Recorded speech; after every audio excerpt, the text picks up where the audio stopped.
ভাগ্য বলে কিছুই নেই। প্রত্যেকের চেষ্টা ও যত্নের উপর তা গড়ে ওঠে। জীবনে চলার পথে বাধা আসতেই পারে, তাই বলে থেমে যাওয়ার কোনো অবকাশ নেই।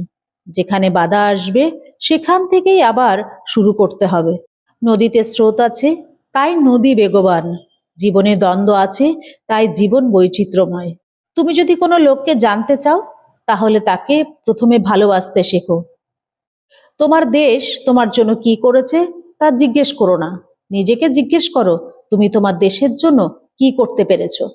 বেফাস কথা বলার চেয়ে চুপ থাকাই শ্রেয়। যে ভালোবাসা না চাইতে পাওয়া যায়, তার প্রতি কোনো মোহ থাকে না। চালাকির দ্বারা কোনো মহৎ কাজ হয় না। অসৎ ব্যক্তি সৎ ব্যক্তির কাজের মধ্যে কোনো মহৎ উদ্দেশ্য খুঁজে পায় না। সুখে থাকাই জীবনের চরম সার্থকতা নয়, বরং কাউকে সুখে রাখতে পারাটাই হলো জীবনের সবচেয়ে বড় সার্থকতা।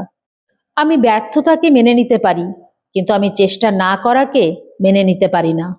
আপনি যদি গরিব হয়ে জন্ম নেন, তাহলে এটা আপনার দোষ নয়, কিন্তু যদি গরিব থেকেই মারা যান, তবে সেটা আপনার দোষ। কখনো কোনো বন্ধুকে আঘাত করো না, এমনকি ঠাট্টা করেও নয়। বড় হতে হলে সর্বপ্রথম সময়ের মূল্য দিতে হবে।